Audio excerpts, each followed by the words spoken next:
ရောနှစ်2550ခုနှစ်ကောဇာတက္ကရာ1369ခုနှစ်ပထမဝါဆိုလပြည့်ကျော်9ရက်တက္ကရာ2009ခုနှစ်ဇူလိုင်လ4ရက်ပဲကူတိုင်းတိုင်ဦးမြို့နယ်ကရုတ်ဘုရားကြီးကံညင်အောင်ကျေးရွာမုဂ္ဂဝိပဿနာဖွဲ့ခွဲမှာ141 43ကြိမ်မြောက်ဆင်ရင်ကျင်းပစေဖြစ်သောမုဂ္ဂဝိပဿနာ9ရက်စခန်း9ရက်မြောက်နေ့လယ်ပိုင်းတရားဖြင့်ဟောကြားအပ်သော30ပုံကြီးကိုတိဆောက်မှလားဖြစ်သိမ်းမှလားတရားတော်ဒီတရားတော်ကိုမဟောကြားမနာကြမီမှာတရားပိုင်ရှင်ဖြစ်တော်မူသောမြတ်စွာဘုရားရှင်ကိုယ်တော်မြတ်ကြီးကိုနမောတတ္တ3ကြိမ်နဲ့ညီညာပူဇော်ကြောကြရအောင်နမောတတ္တဘဂဝတောအရဟတောသမ္မာသမ္ဗုဒ္ဓတ္တနမောတတ္တဘဂဝတောအရဟတောသမ္မာသမ္ဗုဒ္ဓတ္တနမောတတ္တဘဂဝတောအရဟတောသမ္မာသမ္ဗုဒ္ဓတ္တဘုရားရှင်ကိုယ်တော်မြတ်ကြီးကိုရှိခိုးကြည်ညိုပြီးတဲ့နောက်ယနေ့မိမိတို့အားလုံး9ရက်တရားစခန်းမှာတရားဓမ္မတွေကိုနာကြားကျင့်ကြံကြိုးစားပွားများအားထုတ်နေရတဲ့အတွက်ကြောင့်မလို့ဟောဒီရောက်ရှိရရှိနေတဲ့30ပုံကြီးထဲမှာဘယ်ဘုံဘယ်ဘဝဘယ်နေရာကိုပဲရောက်ရောက်ဒုက္ခသစ္စာတက်တဲ့နဲ့သာလျှင်လဲပတ်နေရတဲ့အဖြစ်ဆိုးလာတဲ့အကြီးတန်းဘဝကြီးကိုကောင်းစွာသိတဲ့အတွက်ဆက်ဆောက်ရမှာလားဖြစ်သိမ်းရမှာလားပရိစ္ဆေသမုပ္ပါဒ်ရဲ့သဘောတရားတွေအပေါ်မှာအကြောင်းအကျိုးတွေကိုဉာဏ်ရှင်းပြီးတော့30ပုံကြီးကိုတိဆောက်ခဲ့တဲ့အရာတွေဟာဘယ်တရားတွေလဲအဲ့ဒီတိဆောက်တဲ့တရားတွေကိုကောင်းစွာသိပြီဆိုရင်ဒီတရားတွေကိုမိမိတို့ကမဖြစ်အောင်စောင့်ရှောက်လိုက်ခြင်းအပြင်30ပုံကြီးဟာကိုယ့်အတွက်ဟုတ်အောင်မလား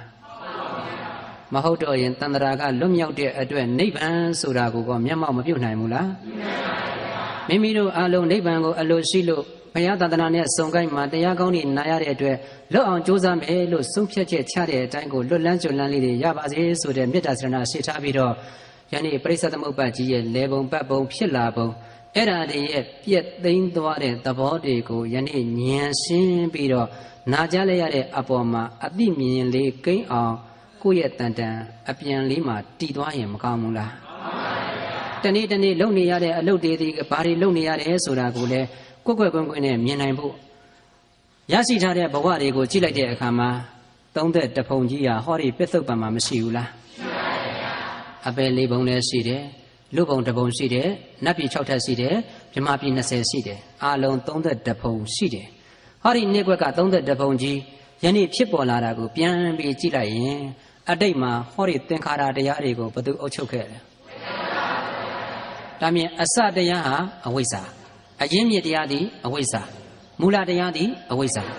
အဝိဇ္ဇာဆိုတဲ့တရားအုပ်ချုပ်ပြီးသင်္ခါရကိုလုတ်ခဲ့တဲ့အတွက်ဟောဒီပြစ္ဆုတ်ပံမှာသူနဲ့ထိုက်တန်တဲ့အပယ်လေးဘုံလည်းရောက်နေကြတယ်လူဘုံမှာလည်းလာဖြစ်ကြတယ်နတ်ပြည်ဌာနလည်းသွားပြီးတော့နတ်ပြည်6ဘုံမှာသွားဖြစ်နေကြတယ်မြမပြည်20မှာလည်းပဲနေရာယူထားကြတယ်ဆိုတော့30ဘုံမှာသူ့နေရာနဲ့သူကတော့ရောက်နေကြပြီအဲ့ဒီရောက်နေကြတဲ့အရာတွေကိုဘုရားရှင်ကတခုတည်းပဲဟောလိုက်ပါတယ်တခြားလားခန္ဓာ5ပါးလားဘာသစ္စာ30ပုံထဲမှာရောက်တဲ့ဌာနရောက်ရပါဝါတွေမှာဘယ်ဘုံဘယ်ဘဝကိုပဲရောက်ခန္ဓာ5ပါးဒုက္ခသစ္စာဆိုတဲ့အတွက်ဆင်းရဲခြင်းအမှန်တရားနဲ့နေခဲ့ရတာဒီအတိတ်ကဘသူအုပ်ချုပ်ပြီးလုပ်ခဲ့ပါလိမ့်ဒါမြင်အတိတ်တုန်းကအဝိဇ္ဇာအုပ်ချုပ်ပြီးလုပ်ခဲ့လို့ပြစ္ဆုတ်ပံမှာသူငါအလုံးဒုက္ခရောက်နေကြဒုက္ခရောက်နေရတဲ့အဖြစ်ဒီအတိတ်ကအဝိဇ္ဇာဆိုတာကိုတော့ပေါ်သွားပြီအတိတ်နဲ့ပစ္စုပန်ရဲ့အကြောင်းအကျိုးလေးပေါ်မှာဒုက္ခနဲ့နေရပြီးတော့ခံနေရတဲ့ဆင်းရဲသည်ဘသူရဲ့လက်တယ်လဲမေးရင်ဒါအတိတ်နဲ့ပစ္စုပန်လဲပုံလေးပေါ့ဟောဒီပစ္စုပန်မှာရထားတဲ့သူငါအလုံးရဲ့ဒုက္ခကြီးကိုမမြင်အောင်သူကဆက်ဖုံးထားတဲ့အတွက်ကြောင့်မလို့ဘဝမှာတာယာစရာပြုံးပျော်ရတဲ့ပျော်ရွှင်မှုအတိုင်းတာပတ်ဝန်းကျင်မှာနေရထိုင်ရတာသိမ့်ကြပြီဆိုရင်ဒုက္ခပျောက်ပြီးဒုက္ခလို့မထင်ဘူးလားထင်တဲ့အတွက်ကြောင့်မလို့ပြစ္ဆုတ်ပံမှာထပ်ပြီးတော့မှဒီပုံဒီဘဝဒီသဘောကြပြီးလူကျင်တဲ့တဏှာနောက်မှာကံတွေကိုလှုပ်တဲ့အတွက်အနာဂတ်တာမှာပြန်ကြည့်လိုက်တော့ဇာတိဒုက္ခပြန်မပေါ်ဘူးလား အနာဂတ်တန္တရာမှာစောင့်ကြိုနေတဲ့ဘုံဘဝတွေမှာ31ဘုံဘယ်သာတိပဲရဒုက္ခတွေပါကွာလို့ဖယားသာမပွင့်ရင်သိပါမလားအဲ့ဒီဒုက္ခတွေအလုံးကိုလှုပ်တဲ့တရားကံကိုဟောဒီပြစ္ဆုတ်ပံမှာဖွေရှာလိုက်တော့ကံတွေကိုဟေဥပါဒံကဆွဲလန်းပြီးတော့တဏှာရဲ့အုပ်ချုပ်မှုအောက်မှာလွတ်ခဲ့ပါတယ်ဆိုပြီးတဏှာလက်တယ်ရှာပေးလိုက်တယ်လက်တယ်ဘာတူလဲဒါပြစ္ဆုတ်ပံနဲ့အနာဂတ်မှာဒုက္ခရောက်အောင်လို့လှုပ်တဲ့တရားကံသည်တဏှာဟောဒီပြစ္ဆုတ်ပံမှာ31ဘုံသားတွေဒုက္ခနဲ့နေရအောင်လို့အတိတ်ကဘာတူလုပ်တယ်လဲမေးရင်အတိတ်နဲ့ပြစ္ဆုတ်ပံလဲတာကဟောရှေ့မှာလဲတဲ့ရှေ့ချမ်းလေးတဏှာကနေအုပ်ချုပ်ပြီးတော့အနာဂတ်တန်တရားမှာဒုက္ခတွေကိုဖြစ်လို့မဆုံးအောင်လို့ဆက်ကတီအောင်လို့လှုပ်ပေးနေတဲ့တရားတွေကဟောဒီမှာဟိတဏှာအကြောင်းကြောင့်ဒုက္ခတွေရဲ့အကျိုးတွေကိုအနာဂတ်တန်တရားမှာကောင်းစွာတည်ရမှာပါလားလို့ပစ္စုပန်နဲ့အနာဂတ်နောက်ချမ်းလေပုံလေးကိုပြလိုက်တော့ရှေ့ချမ်းရဲ့နောက်ချမ်းရဲ့အခုလိုဆက်လိုက်တဲ့အခါမှာစက်ဝိုင်းကြီးဖြစ်မလာဘူးလားအဝိုင်းကြီးတစ်ဝိုင်းဖြစ်လာပြီနော်ဒီအဝိုင်းကြီးဖြစ်ရတာဒီရှေ့ချမ်းရဲ့နောက်ချမ်းရဲ့ဆက်လိုက်တာဘာနဲ့ပါဆက်ထားတာအတိတ်နဲ့ပစ္စုပန်လဲလိုက်တယ်ပစ္စုပန်နဲ့အနာဂတ်လဲလိုက်တယ်ဒါမြင်အနာဂတ်ဆိုတာရောက်ပြီလားမရောက်သေးတဲ့အတွက်ကြောင့်မလို့အဲ့ဒီလဲရမယ့်အပိုင်းလေးကိုနောက်ချမ်းအခုလဲခဲ့ပြီးတာကရှေ့ချမ်းလဲခဲ့ပြီးတဲ့နေရာမှာဘသူအုပ်ချုပ်မလဲရသေးတဲ့အပိုင်းမှာကဒါကြောင့်ရှေ့ချမ်းလဲတာလေးကိုအစပြုပြီးတော့ပုံဖော်လိုက်ရင်အဝိဇ္ဇာမူလကပုပ္ပန္တဘဝစဘိမြေအဝိဇ္ဇာမူလကပုပ္ပန္တဘဝစဘိမြေဒါရှေ့ချမ်းရဲ့လေပုံလေးတစ်ခုအနာဂတ်တန္တရာမှာဒုက္ခမျိုးစုံကိုအဆုံးမသတ်အောင်ပြီးမှာကပစ္စုပန်မှာဘယ်သူပါလဲဒါမြင်အရင်းမြစ်တဏှာကိုအကြောင်းခံပြီးတော့မှတဏှာမူလကဒီတဏှာကရှေ့ချမ်းကိုလဲမှာလားနောက်ချမ်းလဲမှာလားဒါကြောင့်မလို့တဏှာမူလကအပရန္တဘဝစဘိမြေတဏှာမူလကအပရန္တဘဝစဘိမြေပုပ္ပန္တဆိုတာက80အပရန္တဆိုတာကနောက်ဆက်ဟောဒီ12ဆက်ရေးတဲ့ဘီတစ်ခုကိုအခုလိုဆက်လိုက်တဲ့အတွက်ကြောင့်မလို့အဝိုင်းကြီးတစ်ခုဖြစ်သွားပြီဒီအဝိုင်းကြီးကိုယနေ့သူတော်စင်များအသုံးချနေတဲ့လဲဘိန်းနဲ့မတူဘူးလား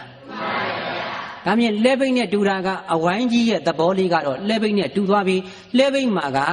ဗရောင်းအုံနေထောက်တေးမရှိဘူးလားအခုဒီမှာကရှေ့ချမ်းနဲ့နောက်ချမ်းဆက်လိုက်တဲ့နေရာမှာအဝိုင်းကြီးတစ်ခုတော့ရသွားပြီလဲဘိန်းလိုအဝိုင်းကြီးတော့ပေါ်သွားပြီသို့တော်လည်းလဲဘိန်းရဲ့အလယ်မှာပါရှိဗရောင်းအုံကြီးရှိအခုလည်းပဲဟောဒီသက်ဝိုင်းရဲ့အလယ်မှာအဝိုင်းကြီးတစ်ခုမရှိဘူးလားဗရောင်းအုံနဲ့တူတဲ့အတွက်သူ့ကိုဗရောင်းအုံနဲ့ဥမာပေးထားတယ်အဲ့ဒီဥမာပေးထားတဲ့ဟောဒီအလယ်ကအဝိုင်းကိုပုံဖော်တဲ့နေရာမှာဘီနဘီမှာအဝိဇ္ဇာတဏှာပုံတောင်းတထားသည်ဘီနဘီမှာအဝိဇ္ဇာတဏှာပုံတောင်းတထားသည်လဲဘိန်းရဲ့အလယ်မှာဗရောင်းအုံကြီးရှိတယ်ဆိုတာကိုတော့သူတော်စင်များအကုန်သိကြတယ်အခုလဲဘဝတစ်ခုရဲ့လက်ပတ်နေတဲ့ဟောဒီပရိစ္ဆေသုံးပတ်စက်ဝိုင်းကြီးမှာအလယ်မှာအဝိုင်းသေးလေးတစ်ခုရှိနေတယ်အဲ့ဒီအဝိုင်းသေးက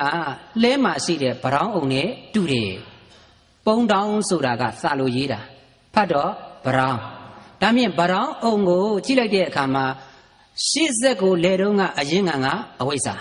နောက်ဆက်ကိုလဲတဲ့နေရာမှာအရင်ကတဏှာ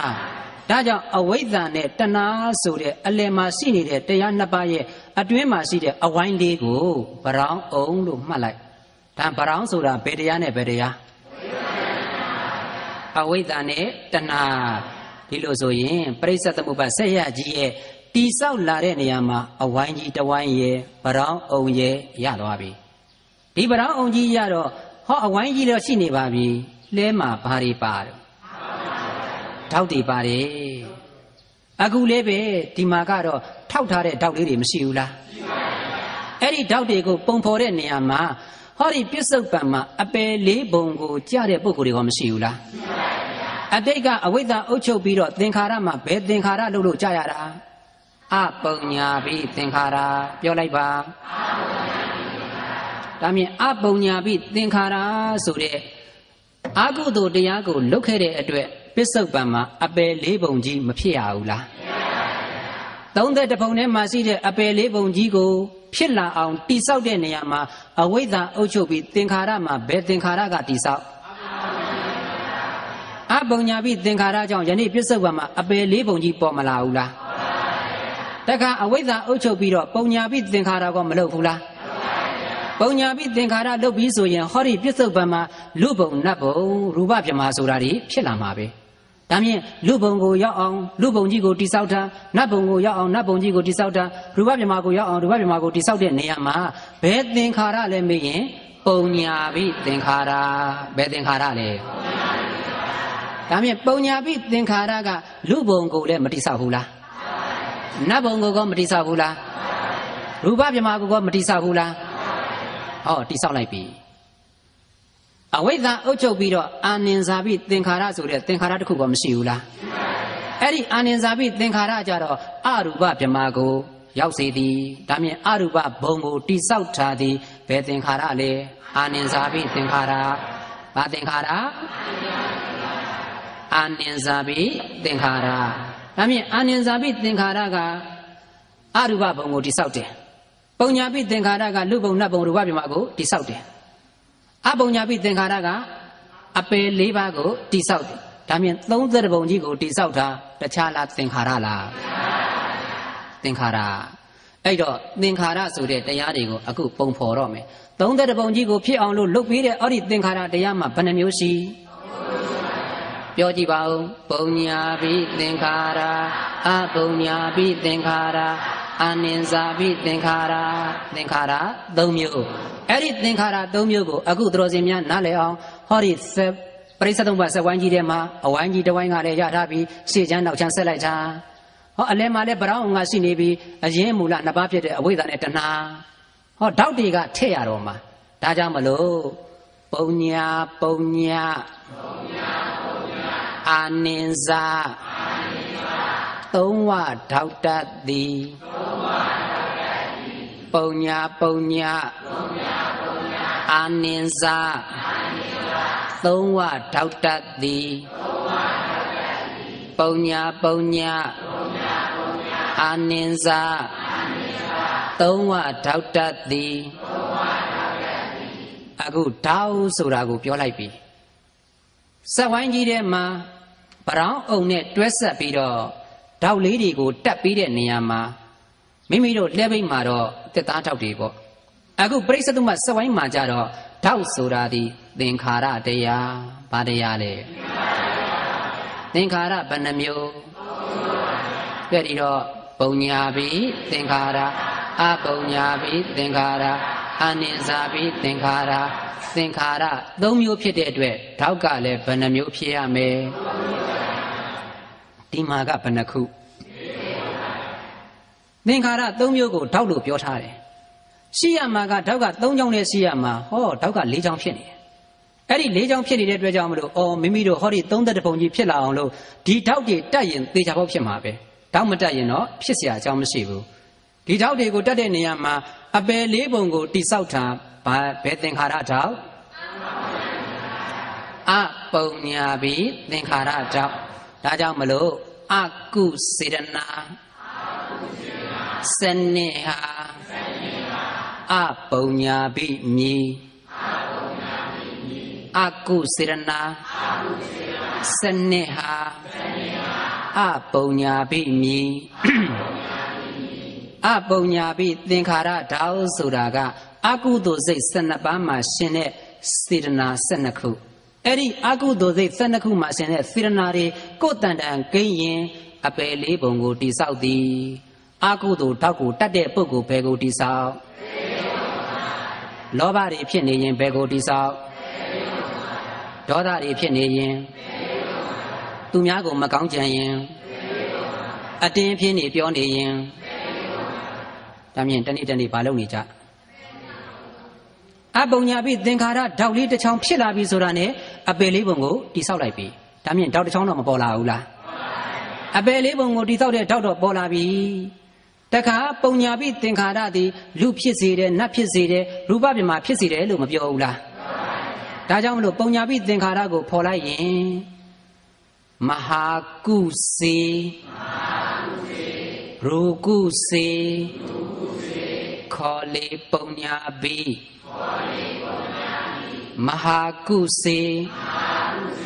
ရူကုစေခေါ်လေပုံညာပိပုံညာပိသင်္ခါရဆိုတဲ့ကုသိုလ်ကြတော့တောက်နှစ်ခုထွက်လာတယ်တောက်ဘယ်နှခုမဟာကုသိုလ်စိတ်၈ပါးမှာရှင်တဲ့စေရနာ၈ခုအဲ့ဒါကလူပြည်နတ်ပြည်တောက်ကိုတက်လိုက်တာလူပြည်နတ်ပြည်ကိုဖြစ်စေတာသည်မဟာကုသိုလ်စိတ်၈ပါးမှာရှင်တဲ့စေရနာ၈ခုလူပြည်ကိုလည်းရမယ်နတ်ပြည်ကိုလည်းရမယ်ဒါကြောင့်လူနတ်ကိုဖြစ်စေတဲ့တောက်တစ်ချောင်းတခါရူပကုသိုလ်၅ခုမှာရှင်တဲ့စေရနာ၅ခုအဲ့ဒါကရူပဗြဟ္မာကိုဖြစ်စေတဲ့တောက်ဒါမြင်ပုံညာပိသင်္ခါရသည်တောက်ဘယ်နှတောက်ပေါ်လာလူပြည်နတ်ပြည်ကိုဖြစ်စေတဲ့တောက်မဟာကုသိုလ်စိတ်၈ပါးဟောဒီမှာရူပကုသိုလ်စိတ်က၅ပါးကရူပဗြဟ္မာကိုဖြစ်စေတယ်ဒါကြောင့်မလို့ပုံညာပိသင်္ခါရသည်တောက်နှစ်ခုပေါ်တယ်လို့မှတ်ထားတောက်ဘယ်နှခုပေါ်လာနောက်တစ်ခုကအာနိဇာပိသင်္ခါရအဲ့ဒါကအရူစေရနာ၄ခုဟာအာနိဇာပိမြည်အရူစေရနာ၄ခုဟာအာနိဇာပိမြည်အာနိဇာပိသင်္ခါရဆိုတဲ့ဓာတ်ကတဲ့အရူပဗြဟ္မာကိုရောက်စေသည့်ဓာတ်ဒါကြောင့်မလို့အရူပဗြဟ္မာကဓာတ်တစ်ခုအပယ်လေးပုံကိုကြတဲ့အကုသိုလ်စေရနာကဓာတ်တစ်ခုလူပြည်နတ်ပြည်ကိုရောက်စေတဲ့မဟာကုသိုလ်စေရနာကဓာတ်တစ်ခုရူပဗြဟ္မာကိုရောက်စေတဲ့ရူပကုသိုလ်စေရနာကဓာတ်တစ်ခုဆိုတော့သင်္ခါရ၃မျိုးရှိတော်လဲဓာတ်ဘယ်နှချောင်းဖြစ်ရဒီထီရောရှင်းလားအဲ့လိုဆိုရင်မိမိတို့ဒါနကုသိုလ်တွေပြုနေရင်ဘယ်ဓာတ်တတ်တာလူပြည်နတ်ပြည်သီလကုသိုလ်တွေစောင့်နေရင်လဲလူပြည်နတ်ပြည်ဗြဟ္မပြည်ထိမစောက်ဘူးလားစောက်ဘူးလားအဲ့ဒီလိုဆိုရင်မိမိတို့ကြိုးစားနေကြတဲ့တရားတွေအလုံးမေတ္တာတွေပွားမေတ္တာတွေထားနေပြီဆိုရင်လည်းပဲရူပဗြဟ္မာတော့ရောက်ဦးမှာပဲအဲ့တော့ဒီလိုလုပ်နေတဲ့ကုသိုလ်တရားတွေမှာမဟာကုသိုလ်စိတ်နဲ့လုပ်တဲ့ကုသိုလ်ကြတော့လေလူပြည်နတ်ပြည်မိမိတို့တဲ့ရူပကုသိုလ်စေတနာတွေနဲ့လုပ်တဲ့ကာကြတော့လေရူပကုသိုလ်အရူပစေတနာနဲ့လုပ်ပြီဆိုရင်အရူပကုသိုလ်တောက်ဆိုတော့အရူပဗြဟ္မာကိုလည်းမရောက်ဘူးလားအရူပဗြဟ္မာ၄ခုမိမိတို့ရူပဗြဟ္မာက16ဘုံလူဘုံနတ်ပြည်6ချက်အပယ်၄ဘုံဆိုတော့32ဘုံဖြစ်မသွားဘူးလား32ဘုံဖြစ်ရတာဒီတောက်၄ချောင်းတက်လိုက်လို့မတက်လိုက်လို့တယ်အခုမိမိတို့ကလူဘုံမရောက်နေဘူးလား32ဘုံထဲမှာတော့32ဘုံထဲမှာပဲသို့တော်လူဘုံကိုရောက်ခဲ့တာကိုပြန်ကြည့်တဲ့အခါမှာမိမိတို့ကမဟာအကုသိုလ်စိတ်၈ပါးကိုတဲ့ကောင်းစွာရအောင်ကြိုးစားခဲ့တဲ့အတွက်ဒီထောက်လေးကကျေးဇူးပြီးတော့လူဘုံလာဖြစ်တာဒါမြင်ရင်32ဘုံကြီးကိုတိဆောက်တဲ့သဘောကောမပေါ်သွားဘူးလားပရိစ္ဆသမုပ္ပါစဝိုင်းကြီးလည်းပေါ်သွားပြီဗရောင်းအောင်လည်းပဲမြင်သွားပြီဓာတ်တွေကိုလည်းသိသွားပြီအဲ့လိုသိသွားတဲ့အခါမှာဟောဒီလဲဘိန်းကြီးဆိုတာကမိမိတို့ဓာတ်တွေလည်းတတ်ထားတယ်ဗရောင်းအောင်လည်းပါနေတယ်အဝိုင်းကြီးကလည်းတပတ်ပြီးတပတ်လဲတိုင်းမှာအဲ့ဒီလဲဘိန်းရဲ့အနားမှာဘာနဲ့အဆုံးထားတန်ဘတ်ခွေနဲ့အဆုံးတတ်ထားတယ်ဘာနဲ့အဆုံးတတ်ထားအခုလည်းဒီစက်ဝိုင်းကြီးမှာအပြာဘတ်ခွေကြီးနဲ့အဆုံးမတတ်ထားဘူးလားအဲ့ဒီအဆုံးတတ်ထားတာကိုကြည့်လိုက်ရင်ဟောဒီ32ဘုံထဲကိုရောက်လာလို့ဓာတ်တွေကတိဆောက်ပေးတဲ့နေရာမှာအပယ်၄ဘုံရလဲခန္ဓာ၅ပါးသည်အိုပြီးရင်မသေးရဘူးလားဒါဘဝတစ်ခုအဆုံးသတ်ပြီနော်လူပြည်လူဘဝကိုရောက်လာပြန်တော့လဲခန္ဓာ၅ပါးရတဲ့အတွက်ကြောင့်မလို့အိုပြီးရင်မသေးရဘူးလားလူဘဝလည်းဗမာလန်းဆုံးအိုသေးမှလန်းဆုံးဒီအပယ်၄ဘုံလည်းဗမာလန်းဆုံးကဲနတ်ပြည်ဌာနနတ်လောကရောက်ပါပြီသူတို့လည်းပါရခန္ဓာရတော့ဗမာလန်းဆုံးအိုသေးမှလန်းဆုံးတယ်ဗြဟ္မာတွေဖြစ်ပါပြီခန္ဓာမရဘူးလားသူတို့လည်းဗမာလန်းဆုံးဘဝတစ်ခုရတိုင်းမှာအိုလိုက်သေးလိုက်နေတာဒီတိုင်းပဲလန်းဆုံးခဲ့တာဒါကြောင့်မလို့စရာမရဏအကောပြဘဝဆုံးတတ်သည်စရာမရဏ အကောပြဘဝဆုံးတတ်သည်ဘဝတစ်ခုတစ်ခုရတိုင်းမှာဟောဒီစဝိုင်းကြီးဆိုတဲ့ပရိစ္ဆေသုံးပါအဝိုင်းပြေဘဝမှာပရောင်းအောင်တူတဲ့အဝိဇ္ဇာတဏထောက်နဲ့တူတဲ့သင်္ခါရဒါတွေကိုတတ်ပြီးတော့လေပတ်ခဲ့တဲ့ဟောဒီအဝိုင်းမှာဟေးတဲ့အနာပြကိုနဲ့အဆုံးတတ်နေတာတခြားမဟုတ်ဘူးကွာတဲ့။အိုသေးနဲ့အဆုံးတတ်တာကိုပြသည်။ဘာနဲ့အဆုံးတတ်တာပြ။ဒါဘဝတစ်ခုအိုသေးနဲ့အဆုံးတတ်တိုင်းမှာလဲဘိန်းမှာရှိတဲ့တန်ဘက်ခွေနဲ့တူတယ်လို့မှတ်ထား။စရမဏကဘာနဲ့အတူ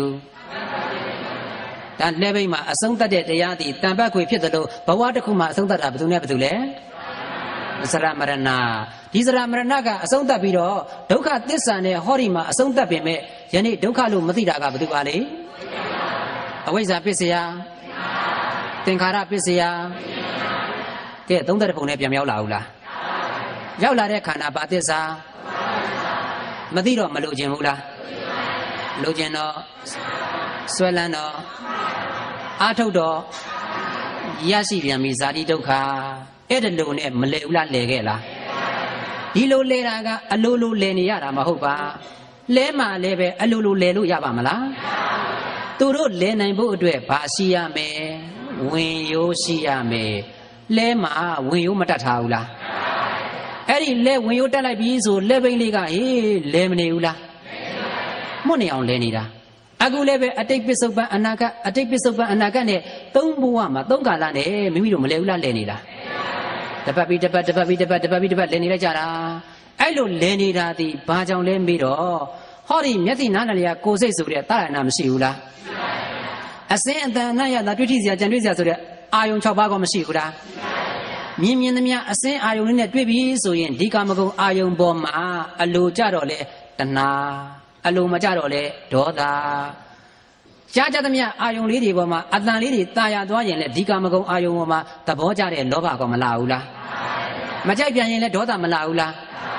အဲ့ဒါလိုမျိုးနဲ့ယနေ့ကာမဂုဏ်အာယုန်ဒီပေါ်မှာဟိဆွဲလန်းတက်မဲ့တာယာပြီးတော့မြန်မိမိတို့ရဲ့တန်တမှာတီးပြီးဆိုရင်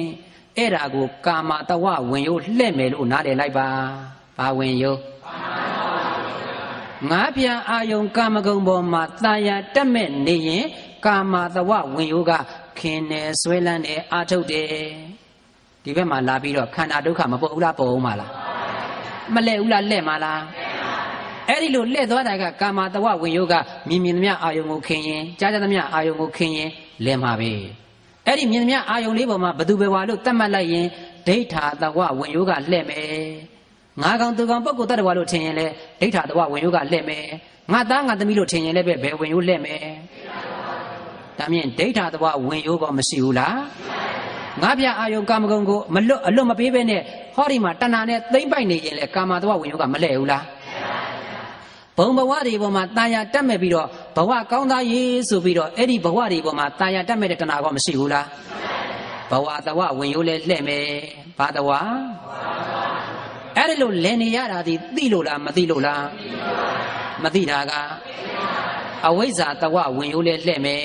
ဒါမြင်ဝင်ရိုးဘယ်နှချောင်းငါးပြန်အာယုံကာမဂုဏ်တွေကိုတက်မဲ့နေရင်ကာမတဝဒီအာယုန်တွေကိုမြင်တိုင်းမှာငါသူတစ်ပါးယောက်ျားမိန်းမပုဂ္ဂိုလ်တစ်ပါးလုပ်နေရင်ဒိဋ္ဌာတဝါဘုံဘဝတွေပေါ်မှာတာယာနေရင်ဘဝတဝါမိမိတို့ကအဲ့ဓာတွေကိုအမှန်မသိဘဲနဲ့တွေ့ဝေးပြီးတော့မှမမြင်မကန်းနဲ့ရှောက်လန်းနေသမျှအဝိဇ္ဇာဖုံးနေတဲ့အတွက်ကြောင့်မလို့အဝိဇ္ဇာတဝါကောမလှည့်ဘူးလားအာတဝဘယ်နှပါဒါကြောင့်အာတဝဝင်ယောလျောစွာထိုးဘီဆုံးပပတ်လေအာတဝဝင်ယောလျောစွာထိုးဘီဆုံးပပတ်လေကဲဘီကတပတ်ပြီးတပတ်ဘာကြောင့်မြန်လဲနေတယ်ဆိုရင်အာတဝဝင်ယောတွေရှုံနေလို့ဘာတွေရှုံနေလို့အာတဝဝင်ယောကလည်းရှုထားတယ်တောက်တွေကလည်းတတ်ထားတယ်ဗရောင်းအုံကိုလည်းခိုင်အောင်လုပ်တဲ့အတွက်ဒီစက်ဝိုင်းကြီးကရက်မာလားလဲမာလားတနေ့သူတော်စင်များပြန်ကြည့်ပါမိမိတို့လုပ်နေသမျှအလုပ်တွေသေချာပြန်ကြည့်လိုက်တဲ့အခါမှာအော်ငါတို့ဒီစက်ဝိုင်းကြီးကိုဟေးအမြဲတမ်းသနေပါလားဆိုတာကိုပေါ်လာတော့မေ တနေ့တနေ့ကိုယ့်ရင်ကိုယ့်ရမှာနေကြဒီသားဒီသမီးဒီစည်းစိမ်ဥစ္စာဒီစီးပွားရေးနဲ့မလုပ်ဘူးလားလုပ်ကြလားအဲ့ဒါလို့လှုပ်တိုင်းမှာကြည့်ကုသိုလ်နဲ့အကုသိုလ်ပဲဟာများစူနေရင်မကောင်းတာတွေနဲ့ကိုကကြံနေရင်အဘိဇ္ဇာတွေပွားနေရင်တိမ်ပြင်းတဲ့စကားတွေပြောနေရင်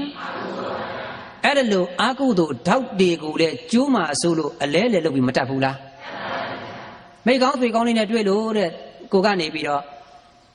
တန်ဃာတော်ရှင်မြတ်တွေစွန့်ခံကြွလာတဲ့အခါမှာစွန့်လေးလောက်ရင်ဘာတောက်တကုသိုလ်ဓာတ်ဘာတောက်တလဲကျမ်းမာပါစေချမ်းသာပါစေဆိုရင်လည်းဘာတောက်တ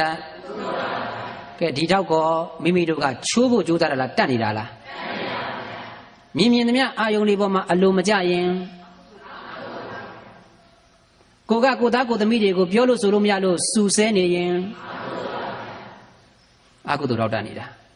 ဒါမြင်အိမ်မှာနေတဲ့အချိန်မှာဘယ်တောက်အတတ်များအကုသိုလ်တောက်တွေကြီးပဲတတ်နေတာအဲ့ဒီတောက်တွေတက်ပြီးတော့လေကိုပြန်ပြီးတော့မကြေမနက်ဖြစ်ရင်လည်းပဲကာမဂုဏ်အာယုန်ဒီပေါ်မှာယနေ့သူတော်စင်မြတ်ပြန်ကြည့်လိုက်စမ်းပါအဲ့ဒီမကြေမနက်ဖြစ်တာကကိုယ့်ရဲ့ခန္ဓာကိုခင်လို့တော်၎င်းတပါးသောခန္ဓာကိုခင်လို့တော်၎င်းဖြစ်လာရမှာပဲအဲ့ဒါဆိုရင်ကာမဂုဏ်အာယုန်ပေါ်မှာခင်မင်တွေ့လာတဲ့တဏှာကောမလာဘူးလားကာမတော်ကဝင်ရိုးလေးရှူလိုက်ပြီအမှန်မြင်လို့လားအမှားမြင်လို့လားငါသူတစ်ပါးယောက်ျားမျိုးမှမြင်လိုက်တဲ့အတွက်ဒိဋ္ဌာတော်ဝင်ရိုးကောမထည့်လိုက်ဘူးလားအဲ့ဒီချိန်ကမှဘာဖုံအဝိဇ္ဇာတော်ဝင်ရိုးကောမထိုးဘူးလားဒါဝင်ရိုးကလည်းအစင်သင့်တောက်တွေကလည်းလဲထားတာဒီလဲပိန်ရိုင်နေလားခိုင်ခန့်လားအခုပစ္စုပန်မှာလဲ30ပုံနဲ့မှလူဘုံမှာမရောက်ဘူးလားဟောအကုသိုလ်တို့လောက်တွေတက်တယ်လို့ကြောင့်လို့အနာဂတ်တန်တရားမှာအပယ်လေးပုံကိုလည်းမတိဆောက်ဘူးလားကုသိုလ်တောက်လေးတွေကိုတက်ခွင့်ရတဲ့အခါမှာကြိုးစားပြီးတက်တော့လည်းပဲသူဂရိပုံကိုမတိဆောက်ဘူးလား30ပုံကြီးကိုတိဆောက်နေတာဘာတွေတက်နေတာဓာတ်တက်နေတာအဲ့ဒါကိုတဲ့ရက်နေမှာဆိုလို့မှုနေအောင်လှဲ့တာကဘာတွေထိုးလိုက်တာဝင်ရိုးတွေထိုးလိုက်တာဘာတွေထိုးလိုက်တာတော့ဒါမြင်တနေ့ဝင်ရိုးချိုးတာလားတနေတာလားဓာတ်တွေဖြုတ်နေတာလားတက်နေတာလားအိမ်ထိလှဲ့သွားတော့နော်အိမ်ထိပဲလှဲ့သွားတော့ဒီတောက်ကြီးကဖြုတ်လို့မရတော့ခိုင်းနေပြီဝင်ရိုးကလည်းချိုးလို့ရမှာရောမဟုတ်တော့ဘူးမခိုင်းလားခိုင်းနေလားဘာလုပ်နေလို့တနေလို့ဓာတ်တွေကလည်းဖြုတ်တာလားတက်နေတာလားကဲယနေ့30ပုံကြီးတိဆောက်မှလားဖြက်မှလားဘာလုပ်ကြမှာလဲအခုတော့တိဆောက်ပုံလေးပြောလိုက်ပြီနော်တနေ့လုပ်နေတဲ့အလုပ်တွေကိုပြန်ကြည့်စမ်းပါမိမိတို့စားတိုင်းမှလည်းပဲပြန်ကြည့်စားတိုင်းမှာကိုကနေပြီးတော့လိုချင်လောဘနဲ့စားနေရင်ဘာတော့တတ်မတတ်ဘူးလားတတ်ကိုစားနေရတဲ့အရာလေးမှာကိုကြိုက်တဲ့အာဟာရလေးနဲ့စားနေရရင်လည်းသဘောမကျဘူးလားသဘောကျလို့စားနေသမျှဘာတော့တတ်ဒါအကုသိုလ်တော့တတ်ရင်ဘယ်ပုံကိုတိဆောက်လိုက်ပြန်အပေပုံကိုတိဆောက်လိုက်တာ31ပုံထဲမှာအပေပုံကိုမတိဆောက်ဘူးလားအဲ့ဒီကနေပြီးတော့အလူရှင်တွေကြံမာပါသေးချမ်းသာပါသေးတတိရတဲ့အချိန်လေးကုသိုလ်တော်လေးတက်လိုက်ပြန်တယ်အဲ့လိုတက်လိုက်တဲ့အခါကျတော့ဘယ်ပုံတိဆောက်သူဂရိနာပြုတိဆောက်လိုက်တယ်ဒါမြင်တိဆောက်တဲ့ဘုံတွေမှန်သမျှသူဂရိဘုံလဲဘာသစ္စာ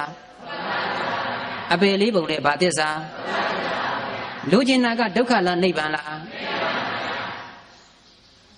အခုနိဗ္ဗာန်ကိုတိဆောက်တာပါပြီလားမပါသေးဘူး30ဘုံကြီးပဲတိဆောက်နေကြတာဒီတော့30ဘုံကိုတိဆောက်မှုတွေကိုရုပ်သိမ်းခြင်းပါတယ်ဆိုရင်တော့ဗရောင်းအုံတွေခွဲရမယ်ဓာတ်တွေဖြုတ်ရမယ်ဝင်ရိုးတွေချိုးရမယ်ဝင်ရိုးချိုးတာသည်30ဘုံကိုဖျက်သိမ်းနေတာဓာတ်ဖြုတ်တာသည်30ဘုံကိုဖျက်သိမ်းနေတာဗရောင်းအုံခွဲတာသည်30ဘုံဖျက်သိမ်းနေတာဒါမြင်30ဘုံကိုဖျက်သိမ်းခြင်းပါတယ်ဆိုရင်ပရိစ္ဆေသမုပ္ပါဒ်ကိုပြည့်အောင်ဖြစ်ရတော့မှာအခုတော့မတိဆောက်လိုက်ဘူးလားအခုကြည့်ရတဲ့ပုံတံလေးကလည်းမလှဘူးလားပရိစ္ဆေသမုပ္ပါဒ်စဝိုင်းလေးကမလှဘူးလားသူ့ရောင်နဲ့သူဆိုကြည့်လို့ကောင်းတာပေါ့အဲ့ဒီကြည့်ကောင်းတဲ့အတွက်ကြောင့်လို့ဖြစ်ရမှာမနှမျောလားနှမျောလားနှမျောနေရင်တော့အိမ်ထိသယ်ခိုင်းမလို့ပါအခုနှမျောရမှာလားဖြစ်ရမှာလားတနေ့လောက်ရတဲ့အလုပ်ကိုကြည့်လေမိမိတို့တနေ့လုပ်နေရတဲ့အလုပ်တွေကိုပြန်ကြည့်ရင်ကာယကံအပြစ်ကလည်းမကင်းဝစီကံပြောဆိုတွေကလည်းမကင်းအဲ့ဒီကံ3ပါးကိုတနေ့လုပ်နေတာကဟောဒီကံဆိုတာကိုတနေ့မလုပ်ဘူးလားသူငါများစွာနေ့စဉ်မှာ န္တာပြုလုပ်နေကြသည်သူငါများစွာနေ့စဉ်မှာကန္တာပြုလုပ်နေကြသည်ဘာတွေလုပ်လဲကံနေလုပ်နေတယ်အဲ့ဒီကံနေမှာကိုယ်နဲ့ကောမလုပ်ရဘူးလားနှုတ်နဲ့ကောမပြောရဘူးလားစိတ်နဲ့ကောမကြံရဘူးလားအဲ့ဒီနေရာမှာလဲနှစ်ပိုင်းပဲရှိတယ်ကောင်းမှုမကောင်းမှု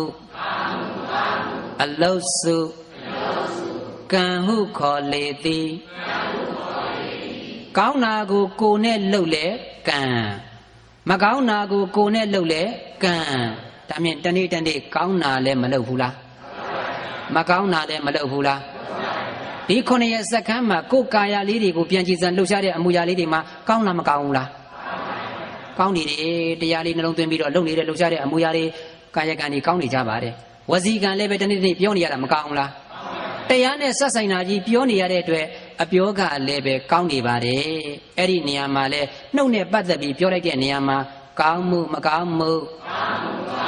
ပြောဆိုမှုကံဟုခေါ်လေသည်ကောင်းတာပြောလဲပါတယ်မကောင်းတာပြောလဲတနေ့တနေ့မလုပ်ဘူးလားလုပ်လားအဲ့ဒီလိုလုပ်ရင်းကနေပြီးတော့အခုတရားတွေကိုနာနေရတဲ့9ရက်စက္ကန့်မှာတရားပွဲလေးပြီးသွားရင်အော်ဒီတရားကဘလို့ဟောလိုက်တာဘလို့ဟောလိုက်တာကိုနေရာလေးကိုရောက်ပြီးတော့ကိုယ်စိတ်ကဒီတရားနဲ့ပတ်သက်ပြီးအာယုံပြုပြီးတော့လည်းမကြံဘူးလားအဲ့ဒီကြံလေးကမကောင်းဘူးလားကဲကိုယ့်ရင်ကိုယ့်ရရောက်တဲ့အခါမှာကိုယ့်ရဲ့ပတ်ဝန်းကျင်ကပြောထားတဲ့နေရာမှာကောင်းတာပြောတာရှိတယ်လို့မကောင်းတာပြောတာရှိတယ်အဲ့ဒါလေးတွေကိုပြန်ပြီးပုံဖော်တဲ့အခါမှာကုသိုလ်လားအကုသိုလ်လားကဲစိတ်ထဲမှာကြံတာတွေပြောနေတာနော်ကောင်းတာကိုကြံတာကောမရှိဘူးလားမကောင်းတာကြံတာကောမရှိဘူးလားကောင်းမှုမကောင်းမှုကြံစီမှုကံဟုခေါ်လေသည်ကောင်းတာကြံလဲပါမကောင်းတာကြံလဲတနေ့တနေ့ဘာတွေလုပ်ကြကံတွေလုပ်နေကြတာအဲ့ဒီကံတွေလုပ်နေသမျှဓာတ်တွေတက်နေသည်ကံတွေလုပ်နေသမျှတဏှာအုပ်ချုပ်တဲ့ကံတွေလုပ်ရင်ဝင်ရိုးတွေထိုးနေသည်မိမိတို့ကငါကောင်သူကောင်ထင်ပြီးတော့မြန်လှည့်နေမယ်ဆိုရင်လေဝင်ရိုးတွေထိုးထားသည်မသိဘဲနဲ့လုပ်နေတာဖြစ်တဲ့အတွက်ကြောင့်မလို့ဝင်ရိုးထပ်မထိုးဘူးလားတချောင်းနဲ့အာမရလို့၃ချောင်းပြိုင်ထိုးပြီးတော့လှည့်နေမှာတော့ဒီပရိစ္ဆေသုံးပါးဆက်ဝိုင်းသည်ရပ်ပါတော့မလားဒါမြင်လဲရတာကိုပျော်မပျော်အခုမှမပျော်တာပါငါကိုတော့ငါပြောလိုက်တာမှုတ်နေအောင်မလဲဘူးလားလဲလားတနေ့တနေ့ဟိုပြေးဒီပြေးပြေးနေတာဘာလုပ်နေတာလဲနေတာဟိုရွာဒီရွာကိုပြေးနေတာဘာလုပ်နေတာဟိုရင်ဒီရင်တက်ပြီးတော့အတင်းပြောနေတာတနေ့တနေ့လိုမလုပ်လားလုပ်လားပြင်းရင်တယောက်နဲ့တယောက်ဝိုင်းဖွဲပြီးတော့ခြေလေးတွေဆင်းပြီးတော့တန်းတုပ်နေတာဘာလုပ်နေတာလဲစပင်ဖြူလေးတွေနှုတ်နေတာရှင်းပြီလားတောက်တက်နေတာဝင်ရိုးတွေထိုးပြီးတော့လှည့်နေတာအဲ့ဒါကြောင့်မလို့လဲလုံးမဆုံးတော့အောင်လို့မှုတ်နေလိုက်တာတချို့တွေများအာမရလို့ဟိုရွာထိပ်ကဒီဘက်ရွာထိပ်ဒီဘက်ရွာထိပ်ကဟိုဘက်ရွာထိပ်အပြင်းမြန်လာမသွားဘူးလားသွားနေလားခြေထောက်ကိုညောင်းတယ်ကိုမရှိဘူးဘာလုပ်နေတာလဲအခုလှည့်ရမှာလားဖြည့်ရမှာလားအခု9ရက်စက္ကန့်ဘာလောက်ထားလဲဖြည့်တာဘာလို့ထားလဲကဲဖြတ်နေတဲ့နေရာမှာကိုကတန်တရားလေးကပြအောင်ဆိုပြီးတော့ဖြတ်နေကြတဲ့ပုံကိုယ်တွေဟောဒီခန္ဓာမှာအရှုခံထားပြီးမကြည့်ရဘူးလားကြည့်ရလားကိုယ့်ရဲ့တန်တန်မှာဖြစ်ပေါ်နေတဲ့ပရိစ္ဆတရားတွေကိုဟောဒီခန္ဓာပရိစ္ဆတွေကိုတဲ့ဖြစ်ပေါ်လာတိုင်းမှာတရားနှလုံးမသွင်းဘူးဆိုရင်တော့လင်းမှာပဲတရားနှလုံးသွင်းတဲ့ပုံကိုယ်ကြတော့မပြတ်ဘူးလားပြတ်မှာလားကဲအရှုခံတရားတွေကခန္ဓာ၅ပါးမှာပေါ်ရဌာန6နေရာမပြတ်ဘူးလားပြတ်လားအစင်းအတန်နှံ့ရတာတွေ့ထိစရာကြံတွေ့စရာဆိုတဲ့အာယုံ6ပါးကမရှိဘူးလားအဲ့ဒီအာယုံလေးတွေမှာသင်ပေးထားတဲ့အတိုင်းကြောင့်မလို့အစင်းမျက်စိကြောင်းဆုံးပြီးမြင်သိစိတ်နံပေါ်လာသည်အခုဒီတရားလေးကိုပြောလိုက်တဲ့နေရာမှာအစင်းဆိုတဲ့အာယုံမျက်စိဆိုတဲ့အခန္ဓာကိုယ်တန်တန်မှာတီးနေတော့အကြောင်းလေးစုံလိုက်တာနဲ့မြင်နေမလားဘူးလားဟောမြင်စိတ်လာပြီနော်အဲ့ဒီနေရာမှာအစင်းနဲ့မျက်စိအကြောင်းစုံလို့မြင်စိတ်ပေါ်တယ်လို့အကြောင်းအကျိုးလေးကိုပုံဖော်သွားတဲ့နေရာမှာအစင်းမျက်စိဒါအကြောင်းတရားနော်အဲ့ဒီအကြောင်းတရားမှာအစင်းဒီပါတရားမျက်စိကြည့်ဒီပါတရားဒါကြောင့်အစင်းမျက်စိရုပ်ရှုပြီး မြင်သိစိတ်နံရှုရမည်အခုယုံနံကမခွဲလိုက်ဘူးလားအရင်တော့ကမြင်လိုက်တဲ့နေရာမှာအစင်းလို့မြင်တာလားငါသားငါသမီးလို့မြင်တာလားအခုတော့ဗာတရားအစင်းဆိုတာယုတ်တရားအရှိတရားပေါ်မှာတတိထားတော့မသိဘူးလားသိလာပြီလားငါကိုယ်တော့ကမြင်သမျှအာယုံလေးမှာငါသားငါသမီးလို့တဲ့အတွက်ဒိဋ္ဌသဘာဝင်ကိုလှည့်လိုက်တယ်အဲ့ဒီပေါ်မှာခင်လိုက်ပြန်တော့တဏှာကလည်းမလာဘူးလားကာမသဘာဝင်ကိုလှည့်နေတဲ့အချိန်ကမှမိမိရဲ့တန်တန်မှာကုသိုလ်လားအကုသိုလ်လားတောက်လေးပြန်ကြည့်တော့အကုသိုလ်တောက်မတတ်ဘူးလားတတ်လိုက်လားအခုတော့မြင်စရာအစင်းလေးကယုတ်တရားဒိဋ္ဌသဘာဝင်ကိုချိုးလိုက်ပြီဟောဒီမှာမြင်သိတဲ့ဉာဏ်လေးကလာတဲ့အတွက်တဏှာကိလေသာလေးကမသိသွားဘူးလားသိသွားတဲ့အတွက်ကြောင့်မလို့ကာမသဘာဝင်ကိုရှိသေးလားချိုးလိုက်တာအမြင်ဉာဏ်လေးကလည်းအမှန်တည်းသိတဲ့အတွက်အဝိဇ္ဇာဆိုတဲ့မသိမှုမောဟဆိုတဲ့အဝိဇ္ဇာဝင်ရိုးကမချိုးလိုက်ဘူးလားချိုးလိုက်တဲ့အတွက်ကုသိုလ်လားအကုသိုလ်လားဝိပဿနာကုသိုလ်တည်သွားတဲ့အတွက်ကြောင့်မလို့ကဲအကုသိုလ်ဓာတ်လေးပြုတ်မသွားဘူးလားဘလောက်ဖို့တန်ယနေ့တို့တင်မြတ်ကတတ်မှာလားဖြုတ်ရမှာလားအခုမြင်စရာအစင်းလေးသိရုပ်တရားလို့တစ်ချက်သိလိုက်တာနဲ့ဝင်ရိုးကမကြိုးဘူးလားအပေတောက်လည်းပြုတ်မသွားဘူးလားကဲဒီလိုမျိုးဆိုရင်ကိုတော်စင်မြတ်ကငါတို့ဟေ32ဘုံကိုမတိဆောက်ခြင်းမို့ဆိုရင်ဓာတ်ဖြုတ်ရမှာလားဆိုတာမပေါ်သွားဘူးလားဓာတ်ဖြုတ်ခြင်းရင်ခန္ဓာပြန်ကြည့်ပါဓာတ်ဖြုတ်ခြင်းရင်ခန္ဓာပြန်ကြည့်တော့ပေါ်စရာလေးတွေကဟေ့မျက်လုံးမှာပေါ်ပါသည်အရှုခံတရားအခုပြောလိုက်ပြီအစင်းနဲ့မျက်စိကိုဘာလို့ရှုရမလဲသူတို့နှစ်ခုအကြောင်းပြုပြီးပေါ်လာတဲ့မြင်သိစိတ်ကိုဒါမြင်ရုပ်ကိုရုပ်နာမ်ကိုနာမ်လို့သူ့နေရာနဲ့သူပေါ်ရာဌာနလေးမှာအမှန်တိုင်းသိလိုက်တဲ့အတွက်ကြောင့်မလို့ဒိဋ္ဌသဝဝင်ရုပ်ကျိုးမကျိုးအရှိနဲ့သိကြတဲ့အတွက်ဖြစ်ပြမြင်မမြင်မြင်တဲ့အတွက်ဝိဇ္ဇာသဝဝင်ရုပ်ကရှိသေးလားမရှိရင်တဏှာကလာသေးလားဟောအကုသိုလ်တောက်လည်းဖြုတ်လိုက်ပြီရှင်းရလားအဲ့ဒီလိုနဲ့ရှုရင်းကနေမြင်သမျှအာယုံလေးပဲသူ့ရဲ့တန်တန်မှာယုံနံပေါ်နေတာပဲဖြစ်ပြီးပြက်နေပါလားလို့မြင်ခိုက်မှာလဲအသိကိန်းတယ်လို့ဟောကြားလိုက်ပြန်ပြီအတန်နဲ့နားတက်လိုက်တဲ့အခါမှာကြားသိမပေါ်ဘူးလားအတန်ကဗာတရားနားကြီးကလည်းဗာတရားသူတို့နှစ်ခုအကြောင်းပြုပြီးကြားသိစိတ်ကဗာတရားယောဂီတော်စင်များကကောင်းစွာတရားနာပြီးခန္ဓာဉာဏ်လှဲ့တဲ့အသွင်တွေကအားကောင်းလာတဲ့အတွက်ကြောင့်မလို့ရုပ်ကိုယုံမှန်းသိလာပြီနာမ်ကိုနာမ်မှန်းသိလာပြီဒီလိုသိတဲ့အသိဉာဏ်လေးကဟောအမှားမြင်ပါတယ်ဆိုတဲ့ငါးကောင်သူကောင်ပေါ်မှာအထည်ကျင်ထားတဲ့ဒိဋ္ဌသဝဝင်ရိုးရှိသေးလားဒီဘက်မှာလည်းအဝိဇ္ဇာသဝဝင်ရိုးကိုလည်းချိုးထားတာကတခြားပေါ်လွှမ်းဉာဏ်ပေါ်လို့လားကဲတစ်ဖက်မှာလည်းကိလေသာတဏှာမလာအောင်လို့ပယ်လိုက်တဲ့အတွက်ကြောင့်မလို့အကုသိုလ်တော့ကပြုတ်မနေဘူးလား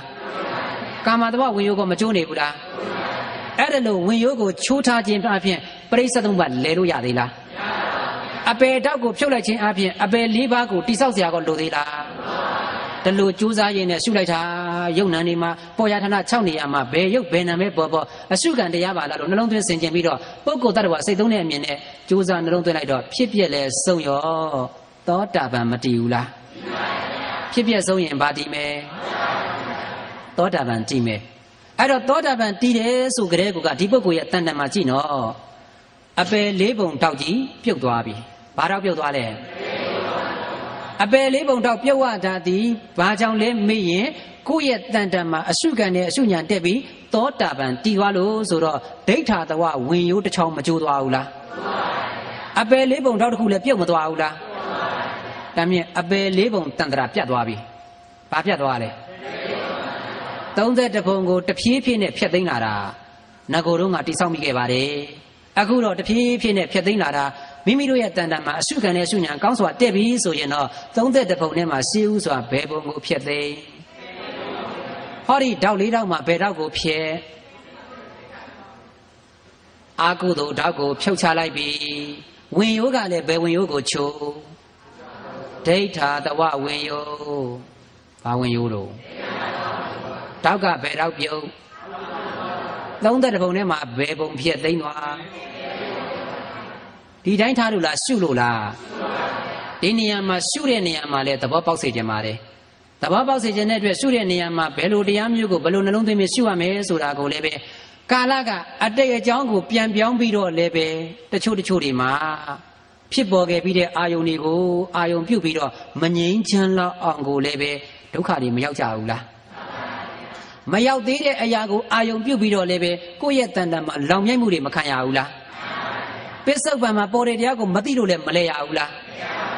Dilo so yen kala 3 ပါးလုံးမှာလည်နေကြတယ်အဲ့ဒါမျိုးကိုမဖြစ်ရအောင်လို့ဘုရားရှင်ကိုတော်မြတ်ကြီးကတခုသောအချိန်မှာတော့တန်တရီအမတ်ကြီးမူးနေတဲ့အခိုက်အတန့်တန်ဝေကနဲ့ရောက်လာတဲ့အခါမှာဘုရားရှင်ကိုတော်မြတ်ကြီးက3 ခုသောတရားလေးကိုဟောပေးသွားတဲ့နေရာမှာ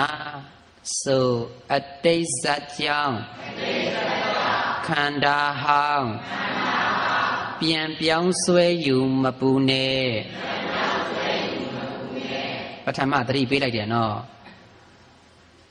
တန်တရီအမတ်ကြီးဟာပစ္စုပန်မှာကကြည်တဲ့မာလေးနဲ့9 ရက်မင်းစည်းစိမ်ခံစားရမယ်ဆိုတော့ပြောလွန်လိုက်တာ9 ရက်ပြည့်တဲ့နေ့မှာဟိုကသူ့ကိုကပြဖြောပြရင်းနဲ့ရေချိုးစိတ်မှာရေချိုးမယ်ဆိုပြီးတွားရင်ကနေအဲ့ဒီမှာလဲဆက်လက်ဖြောပြတော့ပင်မန်းတဲ့ဓာန်နဲ့ရင်ခွဲနာကြသူ့ရှိမှာပဲမျက်လုံးပြူမျက်စံပြူနဲ့ရှာကြီးထွက်ပြီးသေရတဲ့အဖြစ်ဆိုးမြင်ခွင့်ကိုသူမြင်ခဲ့ရ9 ရက်လုံးသူနဲ့ပျော်ပါခဲ့ရတဲ့ตาယာပွဲပျော်ရွှင်မှုတွေအခုမြင်လိုက်ရတဲ့သနာစပွဲဖြစ်ရင်ထိတ်လန့်ပွဲကြောက်ရွံ့ပွဲမျက်လုံးပြူမျက်စံပြူရှာကြီးထွက်တဲ့အသွင်ဓာတွေကိုမြင်ခဲ့ရပေမဲ့သူခမသေခဲ့ပြီးတဲ့ပုဂ္ဂိုလ်ကိုပြန်ကြည့်ပြီးတော့မှသေခဲ့တာကပြီးခဲ့ပြီနော်ကခဲ့တာလည်း9 ရက်ဆိုတော့ပြီးခဲ့ပြီဖြောပြခဲ့တာတွေလည်းပြီးခဲ့ပြီအဲ့ဒီပြီးခဲ့တာတွေကိုပြန်အာယုံပြုပြီးတော့သူ့ရင်ထဲမှာတန်တနေတယ်ဓာတွေကိုပြန်ပြီးတော့တောင့်တနေတယ်ကြောင်ကြနေတယ်ပူပန်နေတယ်သူ့ကိုခွဲခွာပြီးတော့သေလွန်သွားတဲ့ပုဂ္ဂိုလ်ရဲ့ဖြစ်ရင်ကိုမြင်ပြီးတော့မှစိတ်မချမ်းဘူးပြိတိဝါတွေတောင့်နေတယ်ဆိုတော့အတိတ်ကိုပြန်ပြောင်းပြီးတော့ဟောဒီပြစ္ဆုတ်ပံမှာသူ့ရင်ထဲငြိမ်းချမ်းတာလားလောင်းနေတာလားသူ့ရဲ့ကကြည်တဲ့မာလေးရဲ့ပုံတရံပေါ်မှာအာယုံပြုတ်တဲ့အတွက်ကြောင့်မလို့ဒိဋ္ဌာသဝဝင်ယိုးကောမရှို့လိုက်ဘူးလားအမှန်မသိတဲ့အဝိဇ္ဇာသဝဝင်ယိုးကောမရှို့ထားဘူးလားဒီကကြည်တဲ့မာလေးပေါ်မှာတက်မဲ့တွေ့တာနေတဲ့တဏှာကောမရှိဘူးလားကာမဂုဏ်အာယုံပေါ်မှာမျောနေပါသည်အဲ့လိုမျောတဲ့အတွက်ကြောင့်မလို့အတိတ်ကပြီးခဲ့တဲ့အာယုံတွေကိုပြုပြီးတော့မှသူ့ရင်ထဲမှာလောင်မြိုက်နေတာသည်ပြန်ကြည့်လိုက်ဟိုကပြီးခဲ့ပြီဆိုတော့ရှိသေးလားဒါကြောင့်လွန်ပြီးနံယုတ်ပျောက်ချုပ်ပြက်ရှာလွန်ပြီးနံယုတ်ပျောက်ချုပ်ပြက်ရှာကဲလွန်ခဲ့ပြီးတဲ့ယုတ်နံရှိသေးလားမရှိတော့တာကြီးပြန်အာယုံပြုတ်ပြီးတော့အလောင်းခံနေရတာဒီတန်လားဒါကြောင့်မရှိတဲ့ဒုံနဲ့ရိုက်တာပုံနာသည်ဘယ်လိုလဲတော့ရှိသေးလားယနေ့မိမိတို့လည်းပဲဥစ္စာပစ္စည်းလေးပျောက်ဆုံးသွားတာရောင်းခဲ့ပြီးတဲ့အမားလေးတွေကိုမိသားစုတွေကကိုယ့်ကိုခွဲခွာသွားလို့အာယုံပြုတ်လိုက်ပြီးတော့မငြိမ်းချမ်းတာတွေပြီးခဲ့ဖြစ်ခဲ့ပြီးပါပြီသို့တော်လည်းကိုယ့်ပြစ္ဆုတ်ကမှပြန်ပြီးတော့ဒီအာယုံကိုပြန်ပုံဖော်လိုက်တော့အာယုံလေးကလာပြီးမနှောမှမထင်ဘူးလားကဲအာယုံကပြပါတယ်ပြီးခဲ့ပြီးတဲ့အတိတ်အကြောင်းအရာမြင်ခဲ့ဘူးတာတွေစားခဲ့ဘူးတာတွေတွေးခဲ့ဘူးတာတွေထိခဲ့ဘူးတာတွေကင်ခဲ့ဘူးတာတွေကိုပြန်ပြီးအာယုံပြုတ်လိမ့်မရှိဘူးလားကဲမရှိတော့ပါဘူးပြီးခဲ့တာကိုပြန်အာယုံပြုတ်ပြီးတော့ကိုယ်စိတ်ထဲမှာလောဘတွေကောမဖြစ်ဘူးလားဒေါသတွေကောတောကပရိဒေဝတွေရောအဲ့လိုဖြစ်တိုင်းဘယ်တော့တက်အာဟုသောတက်နေတာဝင်ရိုးတွေကမရှိဘူးလားဟောမတန်လိုက်တာကပြီးခဲ့လွန်ခဲ့ပြီးတာမရှိတော့ဘူးမရှိတော့တာကိုအောင်ပြုတ်ပြီးတော့အဲ့လိုဖြစ်နေတဲ့အတွက်ကြောင့်မလို့မငြိမ်းချမ်းတာသည်မရှိတဲ့အတုံးနဲ့ရိုက်ခံနေရတာအဲ့ဒါကိုငြိမ်းချမ်းပါစေတော့ဆိုပြီးဘုရားရှင်ကိုတော်မြတ်ကြီးကဖြစ်ပေါ်ခဲ့ပြီးတဲ့အတိတ်အကြောင်းကိုလည်းပြန်ပြောင်းပြီးတော့ပုံဖော်ပြီးတော့ဆွေးမနေနဲ့ကွာဒါကိုလည်းအာယုံမပြုတ်နဲ့ဟေ့လွန်ခဲ့ပြီးတဲ့ရုပ်နံတွေမရှိတော့ဘူးအဲ့ဒါလေးကိုအာယုံပြုတ်လိုက်ရင်မင်းငြိမ်းချမ်းပါတယ်ကွာဒါကြောင့်မလို့ဖြစ်ပေါ်ခဲ့ပြီးတဲ့အာယုံတွေကိုပြန်ပြောင်းပြီးတော့လည်းမဆွဲထားနဲ့ဆွဲထားတော့မလောင်လားလောင်လားမိမိတို့တရားရှုတဲ့နေရာမှာသတိထားနော်အတိတ်ကိုပြန်ပြီးရှုရတာဟုတ်သလားမဟုတ်ဘူးဒါမြင်အတိတ်ကိုမပြန်ပါနဲ့အတိတ်ကိုပြန်တော့လေအတိတ်ကဖြစ်ခဲ့ပြီးတဲ့အာယုန်တွေသည်တခြားမှာပေါ်တာလားပြစ္ဆုတ်ပံမှာလားပြစ္ဆုတ်ပံပေါ်နေတာဖြစ်ပေါ်ခဲ့ပြီးတဲ့အာယုန်တွေမှန်သမျှမနှောမှလာတတ်ရင်မြင်တော့ကတော့အစင်းအာယုန်ကြားတော့ကတော့အတန်အာယုန်မနှောမှလာတိုက်တဲ့အခါကျတော့ဓမ္မယုံဘာယုံလဲမြင်ခဲ့ဘူးတဲ့အာယုန်ဓမ္မယုံကြားခဲ့ဘူးတဲ့အာယုန်ကိုပြန်တွေ့ရင်ဓမ္မယုံဒီဓမ္မယုံကဗမာပေါ်မနှောမှပေါ်သည်ဒါမြင်မနှောမှပေါ်တာကအတိတ်မှပေါ်တာလားပစ္စုပန်လားပစ္စုပန်ပေါ်တဲ့တရားကိုလည်းမရှုနိုင်ဘူးအတိတ်ကိုပြန်ပြောင်းပြီးတော့မျောသွားလိုက်တာအဲ့ဒီပုဂ္ဂိုလ်ဒီ တောက်တွေကိုတက်တဲ့နေရာမှာအာကုသိုလ်တောက်တွေကြီးတက်နေသည်ဝင်ရိုးတွေကိုထိုးနေသည်ဒါကြောင့်မလို့ပြိဿသမုပ္ပါမလဲဘူးလားလဲမှာလားအခုတန်တရိမကြီးကလည်းဖြစ်ပေါ်ခဲ့ပြီးတဲ့သူ့ရဲ့ကကြည်သမารီအကြောင်းကိုပြန်တွေးနေလို့ဘုရားရှင်ကိုတော်မြတ်ကြီးကအေးပြီးခဲ့ပါပြီကွာမင်းဓာတွေကိုအလောင်းခံတဲ့ကွာအဲ့ဓာတွေကမရှိတော့ဘူးဒါကိုတတိပြုဆိုပြီးတော့အတိတ်ကိုမပြန်ဖို့ပထမဟောလိုက်တယ်တခါသူဒီ9ရက်ပြည့်သွားပြီဒါကြောင့်မလို့နတ်ဖျံဆိုရင်ငါဒီစည်းစိမ်တွေအရတော့မယ်ဒီလိုစံစားရတဲ့ဘဝတွေလည်းငါမရတော့ဘူးအဲ့ဒါကိုတွေးပြီးတော့ပူနေပြန်ရင်လည်းမရောက်သေးတဲ့အရာကိုအာယုံပြုပြီးပူတာမို့လို့ကဲငြိမ်းချမ်းရဲ့လားအနာဂတ်ဆိုတာရောက်ပြီလားဖြစ်ပြီလားမဖြစ်သေးမရောက်သေးတဲ့အရာကိုအာယုံပြုပြီးတော့ကိုယ့်ရင်ထဲမှာမငြိမ်းချမ်းမှုဆိုတဲ့ကောအဲ့ဒီပုဂ္ဂိုလ်အာကုသိုလ်တောက်တွေတက်နေသည်ဒါမြင်အနာဂတ်ကိုအာယုံပြုပြီးတော့လည်းတောက်တွေတက်မတက်ဝင်ရိုးတွေလည်းမရှိဘူးလားမိမိတို့လည်းဒီတိုင်းပဲလားမဟုတ်ဘူးမလုပ်နဲ့လေမသိတော့ကလုပ်ခဲ့ပါတယ်အတိတ်တုန်းကလည်းပဲအတိတ်ကိုအာယုံပြုပြီးခဲ့ပြီးတာတွေပြောခဲ့ပြီးတာတွေလုပ်ခဲ့ပြီးတာတွေစားခဲ့ပြီးတာတွေပြန်အာယုံပြုပြီးတော့မငြိမ်းချမ်းပါဘူးမရောက်သေးတာကိုနောက်နေမှာငါဘာလုပ်အောင်မယ်ဘလို့ရောင်းလိုက်အောင်မယ်ဘလို့လူနဲ့တွေ့ရင်တော့ငါဘလို့အမျက်ကြီးတင်လိုက်အောင်မယ်ဒါတွေလည်းတွေးထားတာပါမတွေးဘူးလားတွေးလားကဲမလောင်လားလောင်လားအဲ့ဒီအာယုံကလည်းမရောက်သေးပါဘူးမရောက်သေးတဲ့အာယုံကိုပြုတာကလည်းတခြားမှာပေါ်တာလားပစ္စုပန်ပေါ်တာလားမသိတာကဒါကြောင့်မငြိမ်းချမ်းဘူးအဲ့ဒါကြောင့်မလို့သူမရောက်သေးတဲ့အရာကိုအာအောင်ပြုပြီးပူလောင်နေတဲ့အတွက်ကြောင့်မလို့နောင်အနာဂတ်ဖြစ်ခန္ဓာသစ်ဆွဲချစ်တွေးယူမပူနဲ့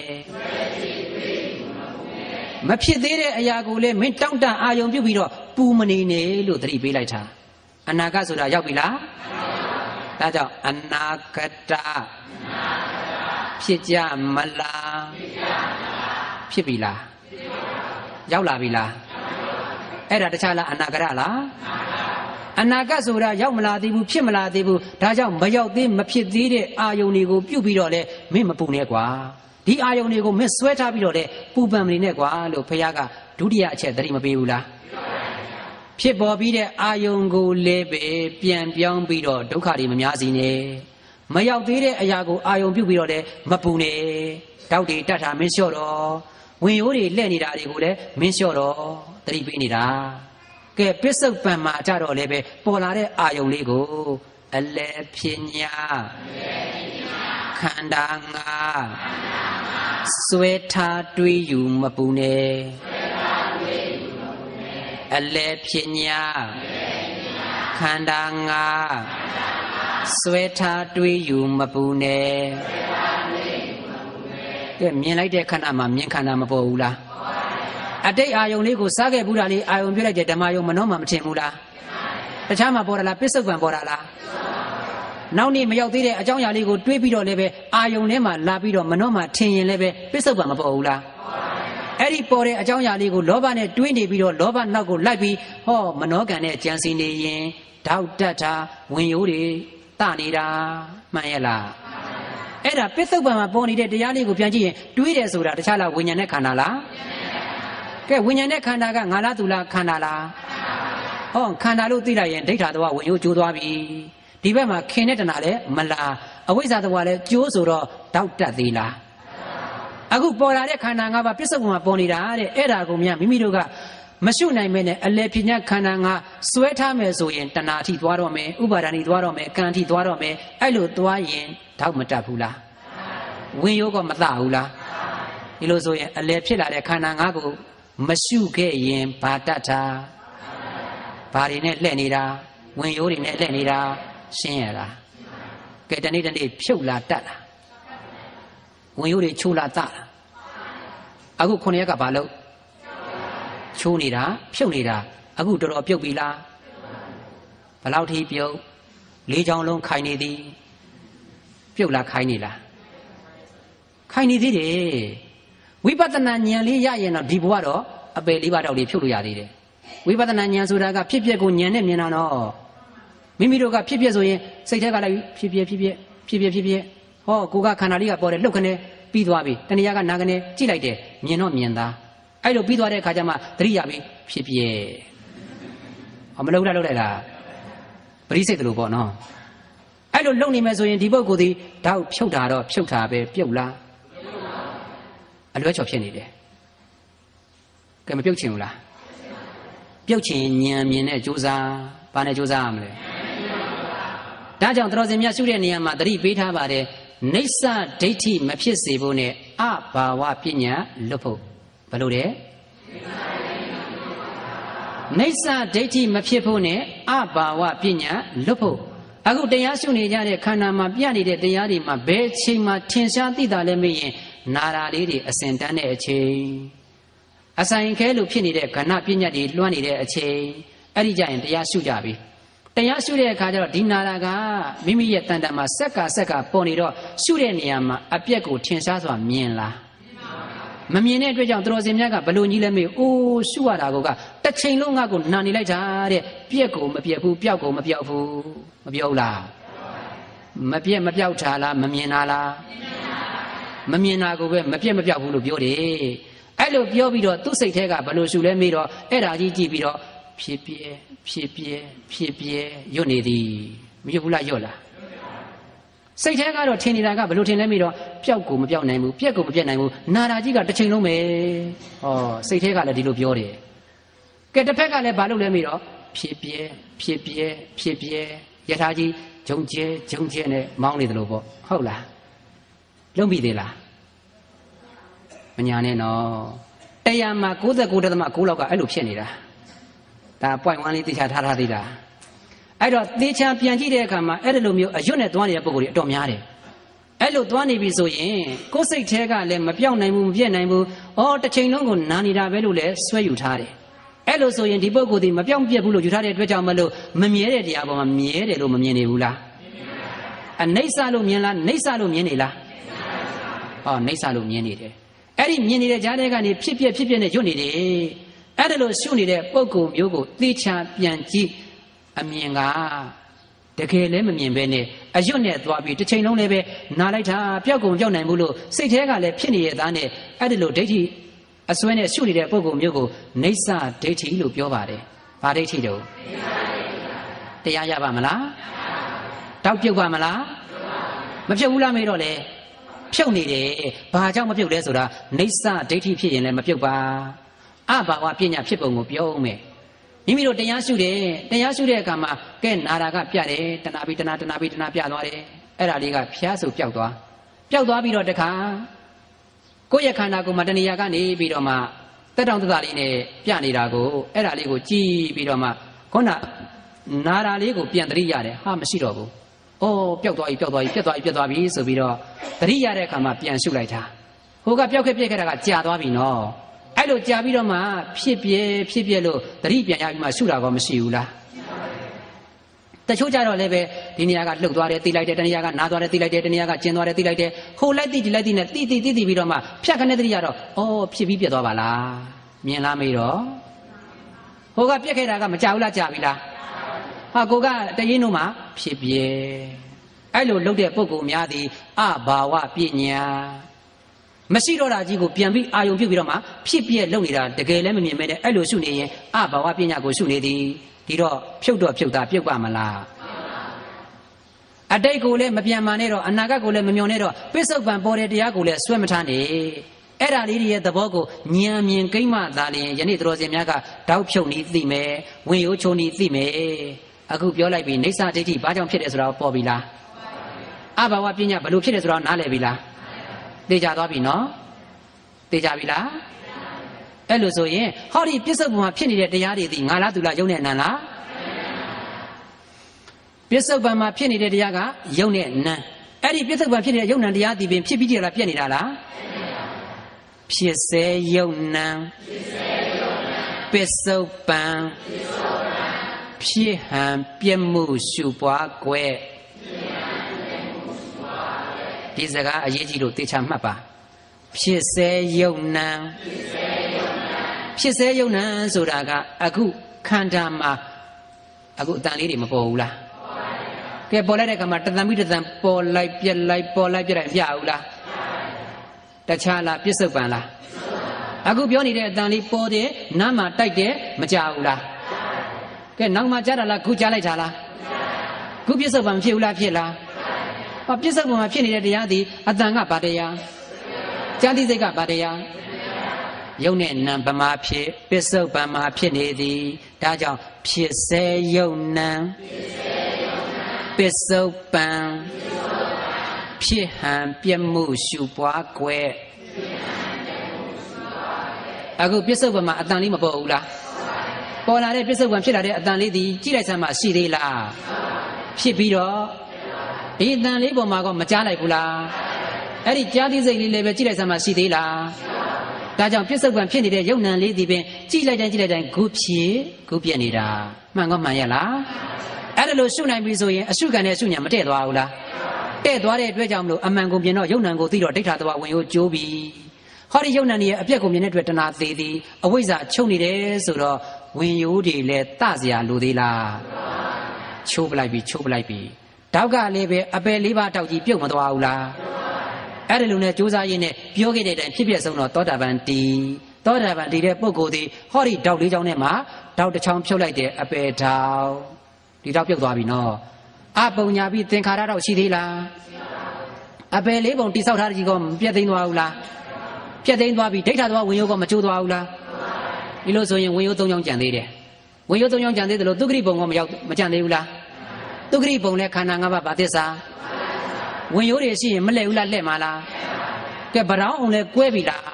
မကွဲသေးဘူးအဝိဇ္ဇာလည်းရှိသေးတယ်တဏှာလည်းရှိသေးတော့ဗရောင်းအောင်ကလည်းရှိသေးတယ်တောက်လေးကတော့တစ်ချောင်းတော့ညော့သွားပြီဝင်ယိုးကလည်းတစ်ချောင်းညော့သွားပြီအဲ့တော့၃ချောင်းအားရှိသေးတယ်ဆိုတော့ဒီဘိန်းကမခိုင်ဘူးလားခိုင်နေသေးလားမလဲဘူးလားလဲဦးမှာလားတော်စင်များကလက်မှာလားဖြက်မှာလားအခုတော့တော့မပြုတ်သွားဘူးလားကဲပြုတ်သွားပြီဆိုတော့ဒီတိုင်းနေရမှာလားဆက်ကြိုးစားရမှာလားဆက်ကြိုးစားတာဒီတောက်ဖြုတ်နေတာဝင်ရိုးတွေကိုဆက်ချိုးနေတာအဲ့ဒီလိုလှုပ်ချင်ရင်တခြားရှုရမှာလားခန္ဓာရှုရမှာလားခန္ဓာပြန်ရှုတဲ့အခါမှာပေါ်ရဌာန6နေရာမှာပေါ်ပါပြီတဲ့အတိတ်ရှုရမှာဟုတ်သလားအနာကလန့်ရှုရမှာဟုတ်သလားပစ္စုပန်ပေါ်တဲ့ယုတ်နံကိုပစ္စုပန်မှာဖြစ်ပြီးရင်ပြက်နေပါလားလို့ကြည့်ုံပဲအဲ့လိုကြည့်လိုက်လို့ဖြစ်ပြက်နေမဲ့ကြိုက်ပြီးဆိုရင်ဒုတိယအကျင့်အဆုံးသွားရင်သဂရကမတည်ဘူးလားတီတော်လည်းပဲကြံတဲ့တောက်တွေကိုဆက်ချိုးသလားဆိုတော့မချိုးနိုင်သေးဘူးဝင်ရိုးတွေကိုချိုးသလားဆိုလည်းမချိုးနိုင်သေးဘူးအဲ့တော့သူကသဂရကတီတော်လည်းပဲအကျန်းစားတောက်တွေကိုတော့လှုပ်လက်လေးဖြစ်အောင်လုပ်ခဲ့ပြီးပြီဝင်ရိုးတွေကိုလည်းမသာပဲနဲ့ကျိုးအောင်လို့သူကတဖြည်းဖြည်းနဲ့အားနဲ့အောင်တော့လုပ်ခဲ့ပြီးပြီချိုးနိုင်သလားမေးရင်မချိုးနိုင်ဖြုတ်နိုင်သလားမေးရင်လည်းမဖြုတ်နိုင်ဒါကြောင့်မလို့ဒါတွေကိုပြုတ်အောင်ဖြုတ်မယ်ကျိုးအောင်ချိုးမယ်ဆိုရင်တော့ဘယ်ပြန်ကြည့်ရမယ်ခန္ဓာပြန်ကြည့်ရမယ်ခန္ဓာပြန်ကြည့်တော့အတိတ်အကြောင်းကိုပြန်အာယုံပြုတ်အောင်မလားအာယုံပြုတ်ရင်လည်းဗမာပေါ်မှာပစ္စုပန်ပေါ်မှာအနာဂတ်ကိုလည်းအာယုံပြုတ်စရာလိုသေးလားအာယုံပြုတ်မိရင်လည်းဗမာပေါ်မှာပစ္စုပန်ပေါ်တဲ့တရားပစ္စုပန်မှာမချုပ်ဘူးလားဉာဏ်ရောက်ရင်မြင်သည်အဲ့တော့မှကြိုးစားရှုနေတဲ့အခိုက်အတန့်မှာဖြစ်ပြနဲ့မဲ့ပြန်ကြိုက်သွားသည်အဲ့တော့ဖြစ်ပြတွေဆုံးသွားတော့အနာဂတ်မတည်ဘူးလားအနာဂတ်တည်တယ်ဆိုတဲ့ကာမတဝဝင်ရိုးကျိုးသွားပြီတဏှာမရှိတော့ဘူးရှိသေးလား